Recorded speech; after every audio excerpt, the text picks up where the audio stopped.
Todos sabemos que el régimen de Nicolás Maduro utiliza la técnica goebbeliana de propaganda para intentar mantener su, casi nula, popularidad, así como para dañar a cualquier factor de oposición que pretenda horadar lo poco que le queda. Estas técnicas, heredadas de la propaganda nazi, se basan en el agobio de la población, la propagación de mentiras, exacerbación de las debilidades del enemigo y la silenciación de las fallas, carencias y realidades propias. Estas técnicas utilizan ingentes recursos del Estado para abarcar todos los medios de comunicación: prensa, radio, televisión e Internet.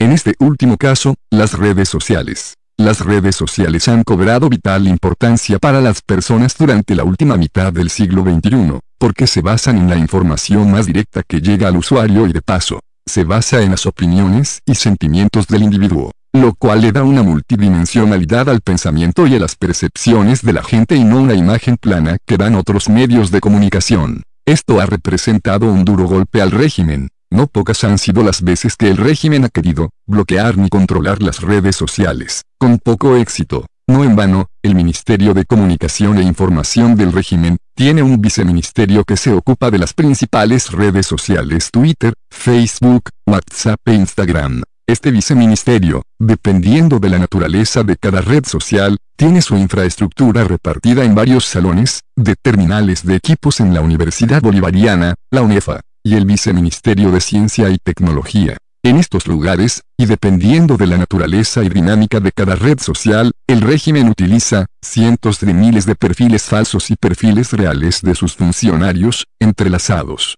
para realizar las siguientes labores. 1. Fomento de tendencias y noticias a favor del régimen. 2. Fomento de tendencias y noticias verdaderas o falsas sobre la oposición.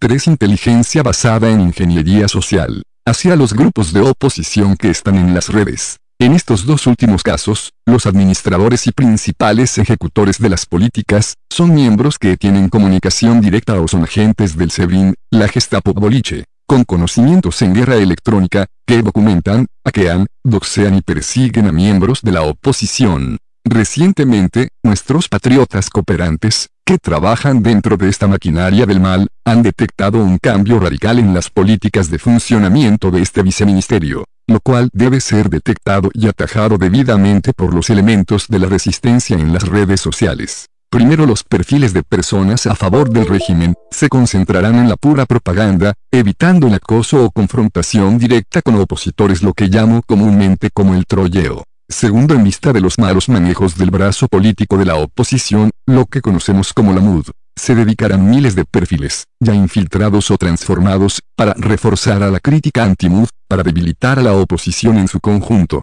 Esto con un doble propósito. Sección A: debilitar a la oposición política en las redes sociales y condicionar su acción en la ruta que marquen estas tendencias artificiales que marquen sus críticos. Sección B: grande quebrar la moral de las bases opositoras al haber parecer a su dirigencia como torpe y vendida a los intereses del régimen. En este segundo punto el régimen está cosechando frutos tangibles. En las pasadas elecciones primarias regionales, el ganador principal fue AF, un partido cuyas bases son personas adultas mayores, que poco usan las redes sociales. Mientras que los grandes perdedores fueron Voluntad Popular y Primero Justicia. Estos dos últimos, partidos de gente joven y adulta contemporánea que usan las redes. En este mismo sentido, la anti-MUD, o resistencia, imbuida en un falso triunfalismo, concentra su accionar en quebrantar a la oposición política, sin proponer una alternativa política real, dejando a la deriva, incluso a su propia gente. Y esto se nota cuando hacen el intento de convocar a marchas o a concentraciones, no reúnen ni al 1% de sus seguidores, porque muchos de ellos, por no decir la gran mayoría,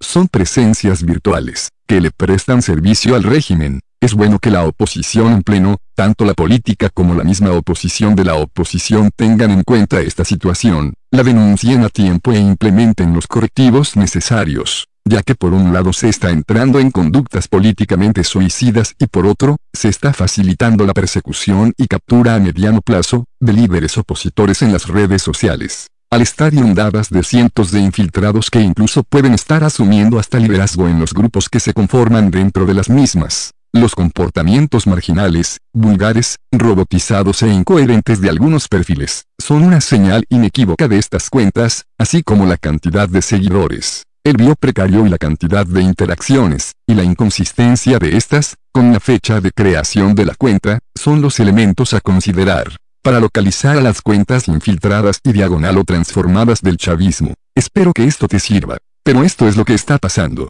Solamente que nadie le quiere poner el cascabel a ese gato.